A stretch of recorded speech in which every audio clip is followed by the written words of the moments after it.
Escape. Escape tonight to occupied France and the underground.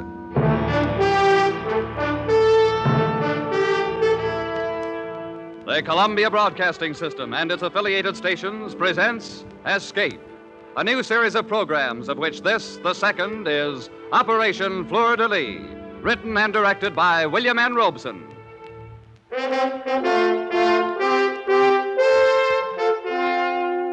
Today, the 14th of July, the people of a free France celebrate the anniversary of their escape from the tyranny of the kings of Versailles. 158 years ago today, the people of Paris stormed the Bastille and let loose the French Revolution. The torch of liberty set afire that day never burned more fiercely than during the years when France was occupied by the Nazis. We escape tonight to occupied France, from which 3 years ago there was no escape.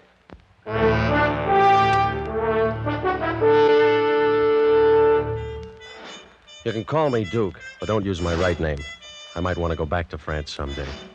And there are a lot of people in the world that wouldn't understand that what I did was justified in a war. No, I don't have any regrets.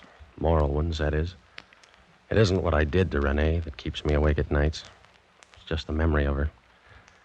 There isn't much about her in my official report on Operation Fleur-de-lys, but then it isn't customary to include descriptions of slim, sunburned legs and wide, deep brown eyes in a military document. And anyway, she was only an incident in the operation, even if she became somewhat more important to me. Operation Fleur-de-lys began like all the others in the grubby, undistinguished house in London, which was the headquarters of the OSS, the Office of Strategic Services, otherwise known in various parts of the world as screwballs, cutthroats, spies, cloak and dagger boys, and American underground agents. Gentlemen, Operation Fleur-de-lys is planned to assist the advance of our forces once they've secured a beachhead in Normandy. Is that where we're going in, Major? That is one of the possibilities, Lieutenant. Yes, sir. You will jump over Grandmont in northern France, here on the map. You're to set up roadblocks on these 3 state highways. Here, here, and here. There is an underground contact near Grandma's? Yes, Alcine Duton. He's leader of the local Maquis. He's expecting him. In addition, you're to block these railroad lines entering and leaving Grandmont. These operations are to coincide with the advance of our ground forces. If they land in Normandy. If they land in Normandy. You will enplane tonight at 2100 hours and will drop over your objective at, I should think, approximately 2230. Any questions? No, I don't think so, sir. Well, yes, sir, I have a question. Yes, Lieutenant? How many of us are going on this mission? Just the 2 of you. Just the 2 of us. And all we had to do was organize an underground army, disrupt the supply lines of a half a dozen Nazi divisions, and give support to the entire Allied invasion. Just the 2 of us. But that's the way the OSS worked. And nobody ordered Hill and me into it. We'd volunteered.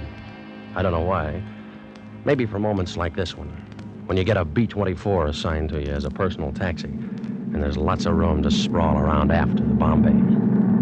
How do you feel? Fine. Scared? Of course I'm scared, aren't you? Me? No, this is a walk. You forget how tough it was when we were at paratroop school at Benning. Yeah, that was real rugged. If the wind wasn't right, you might land in the Chattahoochee and get all wet. And there was always the chance that you'd sprain your ankle coming down too hard. And the sun was so bright on some of those daylight jumps. Whereas we got none of those things to worry about here. A nice pitch-black night over France, no sun to blind us, no Chattahoochee River to fall into. Hey, Lieutenant. Yes, Sergeant. Skipper wants to talk to you on the intercom. Thanks. Here, use my cans. Thank you. Duke here. Lieutenant, I'm over your objective. Any signal from the ground? Yes, the one arranged. 4 dots, 2 dashes. Green. Very well. You and Lieutenant Hill move into the bomb bay catwalk. I'll open bomb bay doors in 30 seconds. Roger. Good luck. Thanks. Sergeant, stand by to dump those supplies as soon as we're clear. Yes, sir. Come on, Ed. This, as someone has said, is it. So soon? Just as I was settling down to a good book. Bombay doors are opening, sir. Okay, Sergeant. All right, Ed, let's check your harness. It's a frightful mess. I just can't seem to do a thing with it. I know, but this is the last party you'll have to wear it on. Okay. How am I? Well, don't look now, but your chute's showing. Tuck it in. Let's get out on that catwalk. Why, what a refreshing breeze. And all of France at our feet. You see the signal? That's what I'm looking for. There it is. Over to the left. You got it? Got it. Let's go! You kid. Sure you kid. It helps. But for those 10 seconds while you fall free, nothing helps. You hang on to the ripcord and you count off the seconds and you try not to count too fast. Your hand on that ripcord is the only certain thing in the world as you tumble head over teacups with a wind tearing sound from your ears. And there's only one thought, always the same thought, whether it's your first or your 50th jump. Will the chute open? It does. Yanking at your armpits, knocking the breath out of you, slowing you down, and you swing there like a rag doll trying to get your bearings. First, you make out the horizon. That's where the black becomes darker black, where the stars stop. And you wonder about Ed, but you can't risk calling out. And now that you're located where the stars aren't, you look for the signal light, and there it is, slightly to the left. So you tug at your shroud lines, spilling a little air to guide you toward it. And it's coming toward you awfully fast. And you hope this particular French patriot has picked out a field free of trees and church steeples. And then you try to remember all the things they taught you about hitting the ground and rolling with the wind and collapsing your chute. Because it's always like this. You always feel like you've never hit the silk before. And then you're down, and you roll just right, and you collapse your chute, and it's second nature to you after all. And then you hear footsteps running towards you. And you remember another important instruction. You whip out your automatic, and you hope your French is good enough to get you by. Qui va? Who is it? Alcine here. Fleur-de-lys. Okay, Alcine, come on. At last you have arrived, Lieutenant. So it seems. You have no idea how long we've wished for this moment. Hold it. That's my partner. Come on. Hey, Ed. Ed. Over here, Duke. You okay? My empennage is slightly damaged, otherwise okay. This is Alcine, our contact. Alcine, Lieutenant Hill. Hello, Alcine. Lieutenant, it is a great pleasure to make your acquaintance. And on behalf of my countrymen... Yeah, well, let's get these chutes buried and blow this place. Where's your transportation, Alcine? We haven't any. What? Where's the safe house? You might be able to stay at my aunt's. I don't think she'd talk. You don't think, aren't you sure? Oh, yes, I'm supremely confident that Where are the Germans? They're everywhere. And that is why I'm so glad you're here. Now we can fight again. With your help, we will kill many Boche. Oh, wait a minute. How many are there in your Maquis? Myself and 2 others. Just 3 of you? Oh, my aching back. But now that the Americans are here, we can do anything. Oh, why don't they get these things straight in London? How can we block roads with a 3-man Maquis? 3 men and an aunt who perhaps will not talk. Well, let's get cracking. Duke, you're not going through with this mad venture, are you? What would you suggest? Well, as for me, I'm all for taking the next plane back to London.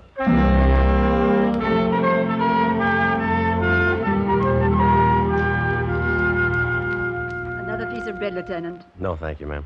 This boned chicken is delicious. How do you call it? K-ration. Supreme. We've had nothing like it since the Boche came. Yeah, well, you get used to it. And cigarettes, Tante Marie. Cigarettes made of real tobacco. Ah, you Americans have everything. Madame, Alcine, you are kind, you are hospitable, but the comforts of K-ration will not block roads. We need men. We must form a Maquis. But we have a Maquis. Look, Alcine, there are 3 of you and 2 of us. Sure, we've got guns and we've got ammunition and supply chutes somewhere out in that field where we landed. We've got arms for 50 men. But if we had those men, we still couldn't go to war against the German division. And you said yourself there's at least a division garrisoned in Grammont. What must we do? First, we must organize a Maquis. We need men. Can you get them? I can go into the village and talk to my friends. Should have done that a long time ago. Falstein, that would be most unwise. Why? Didn't you know? Alcine is a patriot. He's a deserter from the Vichy army, so he's wanted by the Gestapo. Oh, great. And there's a Gestapo headquarters in Grammont, of course. Of course. Alcine is not one to run from danger. Oh, quite the contrary. I can get Renee to help. Who's Renee? Alcine's sweetheart, a lovely girl from Paris. Poor thing, she had to come down to the country because her house was bombed out. Let's leave her out of this. But, Lieutenant, she would be most happy to help. Alcine, you got a lot to learn about guerrilla warfare. You might as well study your first lesson right now. It's short and to the point. No dames.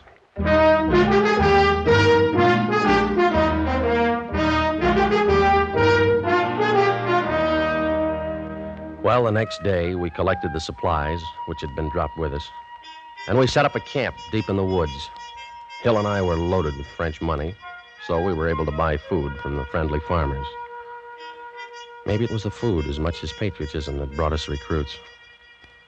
Anyway, after a week, we had nearly 30 men. Our Maquis wasn't big enough for the job we had to do, but it was growing in the right direction. And then one night, as I was winding up a report to London... Oh? What do they say? What do they ever say? Message acknowledged. Carry on. Well, what about new batteries for the radio? What about extra ammunition for the Buck Rogers guns? When are they going to get another drop to us? Why don't you ask them? Yeah, I know. They do the best they can, I guess. After all, we're not the only Boy Scouts in this jamboree. Mm-hmm. Hey, Duke. Yeah? There goes Alcine again, off toward the road. What the... Hey, Alcine! Yes? Come here a minute. Yes, Lieutenant. Where are you going? I was just taking a stroll. You on night guard? Not tonight. You weren't on night guard last night, were you? No, Lieutenant. Or the night before? No, sir. But you weren't in camp all night, were you? No, sir. What's the matter? Don't you like the camp? Rather sleep at your aunt's? Is it too rugged out here for you? No, sir. Then where were you? In the village. You know the orders. No one is to go into the village. Yes, Lieutenant, but I only go in at night. That makes no difference. But it does. You see, Lieutenant, I'm so in love. Oh, great. The girl from Paris? Yes.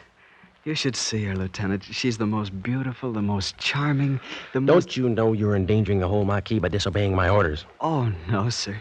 There's no danger with Renee. She hates the bush. Why, she wants to join us. You've told her about us? Oh, yes, sir. Are you out of your mind? How do you know she's all right? I just know that's all. She's the most wonderful person in the world. She's a real patriot. I told you, rule number 1 is no dames. Yes, but Renee is different. Yeah. Well, you better marry her before you bring her around here, or you'll have to share her with the rest of these wolves. Lieutenant, do I understand you? Forget it, Elsie. It's just an American figure of speech. May I tell Renee she can join us? Well, not quite yet. Later, maybe. Yes, Lieutenant. Is that all? Yeah, that's all. If you got to take it, Alcine, take it easy. I do not understand. Just another American idiom, Elsie. Good night. Good night, sir. Hey, Duke. You gonna let him get away with that? Well, what are we going to do? Slap him into the guardhouse for 30 days. Only this isn't the American Army. We haven't any guardhouse. Yeah, stinks from a security standpoint. I know. If we try to keep these boys from sneaking off home every now and then, we're not going to have any Marquis. These French. An immoral race. I don't know about that. Remember Phoenix City, Alabama? Yeah. Oh, yeah, I see what you mean.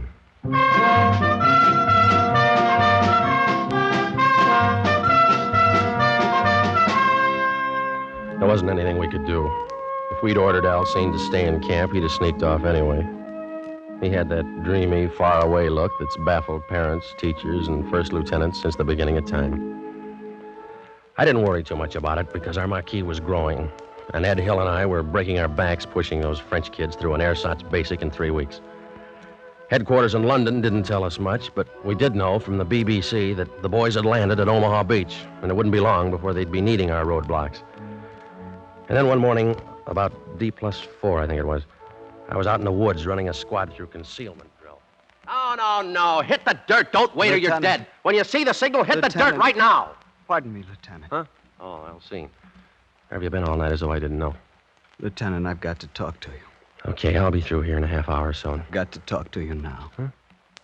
All right, Alcine. Okay, boys, take 5.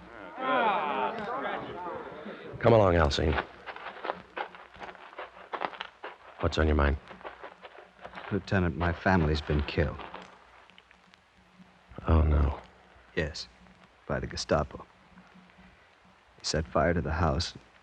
My mother, my father, my 2 sisters. They ran out. The Gestapo shot them. You're sure of this? Yes, I heard it this morning from a neighbor who saw it happen. You poor kid. When can we attack, Lieutenant? When can we stop this endless training and fight the Boche? No, I want only to kill and kill and kill until I pay them back for my father, my mother, my 2 sisters. Yeah, I know. You'll get your chance, Alcine, but not yet. We gotta wait. We're not ready yet. I'm ready. Before I wanted to fight the Boche for my country. Now I want to kill him again and again. For them. I know, but you gotta be patient. This should happen to me now. Only last night Renee said she'd marry me. Come to live here with me in the camp. I was so happy. And this morning I learned this news. When did you hear from your mother last? Not for a month since we began to work, but I've written her every week. You have? Who mailed the letters? Renee mailed them for me. She's so kind and thoughtful. She offered to mail letters home for the other boys, too. Oh, that was nice of her. Did they take advantage of her offer? A couple of them. Who? Paul and Jean. I told them about it, and they wrote their families. And Renee mailed the letters, huh? Yeah, she's a wonderful person, Lieutenant. You're going to love her. Yeah, I think I am. She's all I've got in the world now.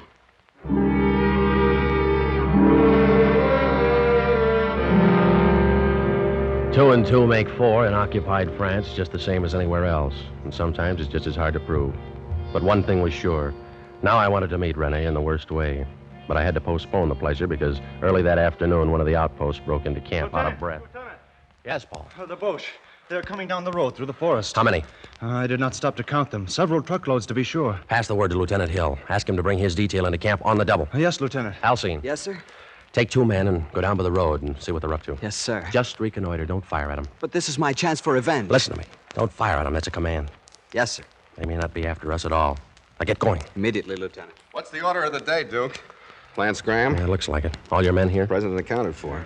All right, boys, now gather around, will you, and get this. There's a convoy of Germans coming down the forest road. Now, wait a minute. We're not going to fight them. You know what our job is. Roadblocks. We got tanks, artillery, and airplanes that'll be along soon to do the killing. We have guns. Now, look, our security's been pretty good. And those Krauts may be on a routine patrol. The chances are they don't even know we're here. They do now. Listen. Yeah, well, that does it. All right, you men got your weapons? Yes, sir. Good. Well, you know the procedure. Get lost. Before you leave the forest, bury your weapons, ammunition, and equipment. Rendezvous at the home of Alcine's aunt at 2200 hours tonight. Good luck. Come on, Ed, let's strain. Well, he who doesn't fight and runs away lives to fight another day. Or something like that. Who tipped them off? I'm not sure, but I got a pretty good idea. Who's down there at the road? Alcine, he's fighting a private war, the poor jerk.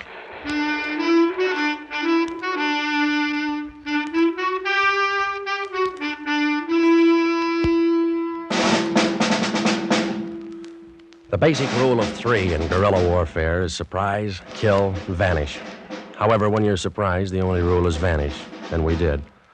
There were about 50 Germans and a half a dozen dogs to track our scent. They spent the day thrashing through the woods, firing into the underbrush, and finding nothing. It was a classic withdrawal, and Hill and I were proud of our little army, with the exception of Alcine, its self-appointed hero. When we arrived at his aunt's house that night for the rendezvous, a half a dozen of the boys were already there. Who is it? Fleur-de-lys.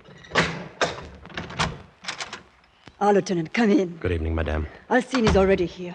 I'm so proud of him. Ah, Lieutenant, I was just telling Tante Marie and the boys it was magnificent. I got 2 of them. I killed 2 Boche. Your orders were not to shoot. But, Lieutenant, what would you?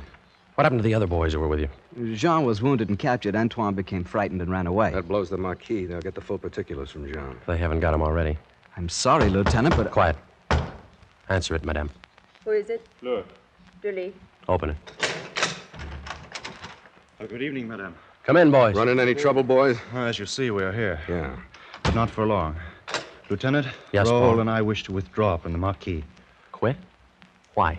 The risk is too great. You afraid? For myself, no. But after what happened to John. He was wounded and captured. We all take that risk. Yes, but last night the Gestapo got John's family. Like they did Alcine's. Stood them up in front of their house and shot them. Who knows who'll be next? My mother, Raoul's sister, Alcine's aunt. I wish to withdraw. So do I. All right, now, wait a minute. I don't blame you for being worried about your families. But whose families do you think the British and American armies up in Normandy are fighting to liberate? Their own? No, yours. Now, this thing isn't as bad as it looks. There's been a leak in our security. Somebody's been putting the finger on us, so we lay low until the leak's plugged. But the Germans are everywhere. Spies, perhaps, too, are everywhere. I think I know who's responsible for these murders. I'll make a deal with you. Give me a couple of days to work it out. We'll issue you boys some money, and all you've got to do is to get lost until Saturday night, and then meet me back here. If I haven't patched up our security by then, you can all quit the Marquis and become collaborators. Oh, it is not that, Lieutenant. No one wishes to collaborate. But one must think of one's family. Okay. Ed, Yeah, Duke. give the boys 1,000 francs apiece. Right? Come and get it, boys. Come on. Alcine, Yes, my Lieutenant? I'm going to have a little time on my hands for the next couple of days. Do you think you could arrange to introduce me to your girlfriend? Oh, but of course, Lieutenant. Maybe, if she's okay, like you say, we can let her sign up, huh? I am desolated with happiness, Lieutenant. One thing. None of that lieutenant business around her until I make sure she's all right. Very well. You think my French is good enough to pass as a native? But of course, Lieutenant. All right, then pass me off as a friend of yours. Let's see, I'll need a name. Let's call me Jacques Dufresne. Jacques Dufresne. Good, I will make the arrangements immediately. I thought you'd like an excuse to get into town tonight.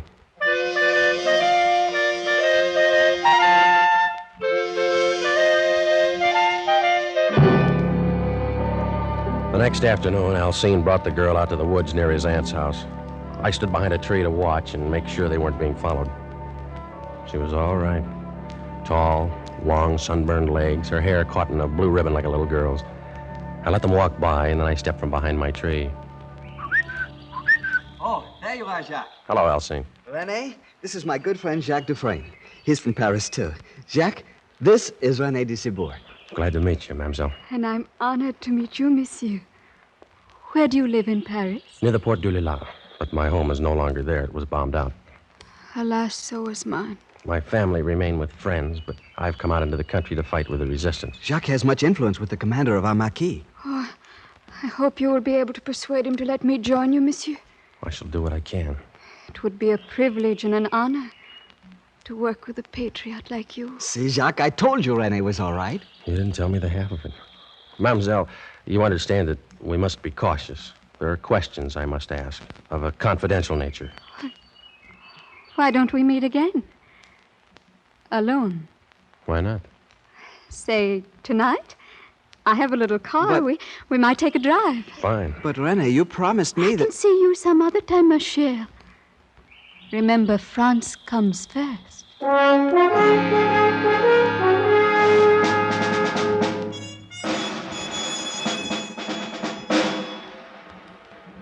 We just drove that night. She was wearing a white ribbon in her hair and a loose white dress and no stockings. We just drove around in her little Citroën with the top down and the wind blowing her hair like a girl in a magazine ad. Then we came back about midnight and parked by the bridge. I felt like I was back in high school in Illinois. Look at those stars, Jacques. Yeah. So many of them. So close you can almost reach out and touch them. Yeah. I had them all once, Jacques. I reached out and gathered them all in my arms once. Yeah? I want you to know all about me, Jacques. I want to. Don't think it's wrong of me. But I've been in love. There's nothing wrong in being in love. He was a soldier, Most everybody is these days. a German soldier. Oh, Don't you think that love is bigger than war or hate or anything? yeah, I guess so. He's dead now. That's good. I'm sorry. I mean, I didn't mean to hurt you. I'm not sorry he's dead. Jacques, I'm so confused. I want to understand things. I want to be intelligent about things. Then everything gets so mixed up. Like now. Like now? Yes. Jacques, I've never been so happy as I am tonight. Not even with the German? Not even with him. Why does it have to end? Why do those blessed stars have to go out one by one to make way for another day of war?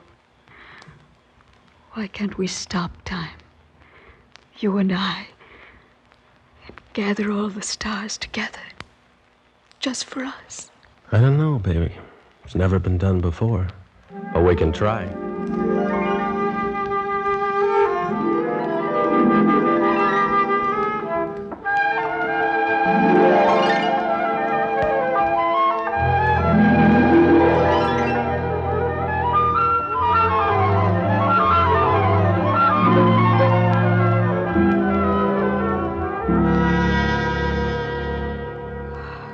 Jacques, ma cher Jacques.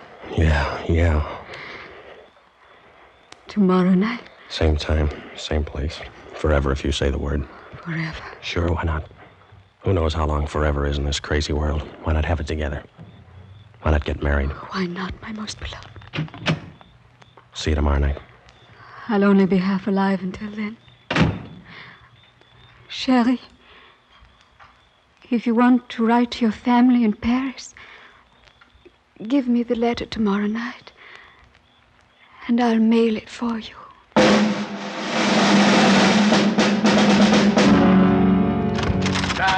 Oh, no. All right, drop that rock and grab a sock. Rise and shine, lover boy. I brought you a cup of chocolate. Figured you want breakfast in bed this morning. Oh, thanks. How'd you make out last night? Okay. Details. Let's have the details. Nothing much to report. We drove, and then we parked for a while and talked. Did she give anything away? No information. She's a funny kid. Her dialogue's as corny as a bobby soxer. She knows she's pretty, so she wants to be admired for her mind. But I'm sure she's our Mata Hari. How come? She offered to mail a letter to my family. Oh, that's consistent. I asked her to marry me. What? She didn't believe me, but she pretended like she did. Oh, I don't know why she's doing what she's doing. Thrills, maybe. French juvenile delinquent, huh? Maybe. Tonight's the night. The night you get married? No, the night we get her. The boys are meeting us here at midnight, you know. What's the plan? Well, I'll take another ride with her. And about midnight, we'll be back and parked by the bridge. Mm-hmm. You'll be there out of sight. I'll have some brandy along, and I'll slug her drink with a capture pill. When she's passed out, I'll give you the come on, and you join me.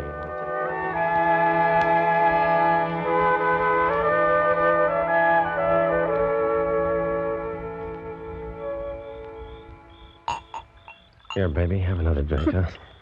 I shouldn't, Jack. Brandy always makes me sleepy. Well, what of it? This is a celebration of our engagement. Oh, kiss me, Jack. Again and again. Sure. Jack, the stars are nearer. Nearer than they've ever been. Nearer than you think, baby. I love you, Jack. I do love you. Kiss me again. Do it again. And again. Renee. Baby, are you asleep? You collaborationist pig, can you hear me? Okay, Ed. Is she out? Like a red light in an air raid. Here's her purse. Start through it while I untangle myself, will you? Now, take a look at this. What is it? A letter from Gestapo headquarters confirming receipt of 3 addresses. Let me see that. Well, that one's Alcine's family, and that one's Jean's. And here's a Gestapo identification card. Flash your light over there. Look at her. What a dish. Look at that kisser. And she's responsible for the death of 6 people whose only crime was being born French. She'd have wrecked our marquee, snafu'd our mission, and turned me over to the Gestapo with her lipstick still on my collar. That gorgeous hunk of double cross. Well, we got the proof. Let's get on with it. Okay. I guess you'd rather I... No, this is my job. Gee, she's gorgeous. Yeah. So long, honey. Thanks. She ain't so gorgeous now. Release that handbrake. Got it. Come on, shove. Not yet. Keep that steering wheel straight. The river's deepest right at the center of the bridge. Yeah. Now, hard right on the wheel.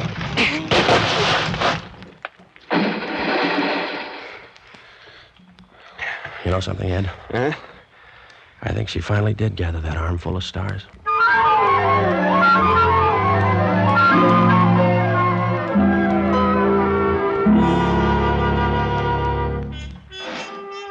Sure, the operation was successful. When the time came, our roadblocks tied up 3 German divisions while Patton rolled on to the east. But I still lie awake at night thinking I should have married that dame. Yeah, the operation was successful, but the patient died.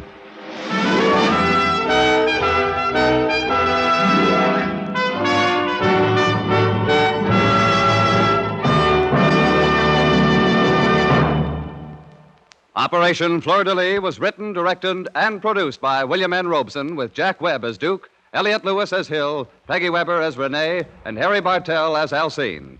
Operation Fleur-de-lys was based on an incident from the files of the OSS, recorded in Sub Rosa by Stuart Alsop and Thomas Braden. The special musical score was conceived and conducted by Cy Feuer.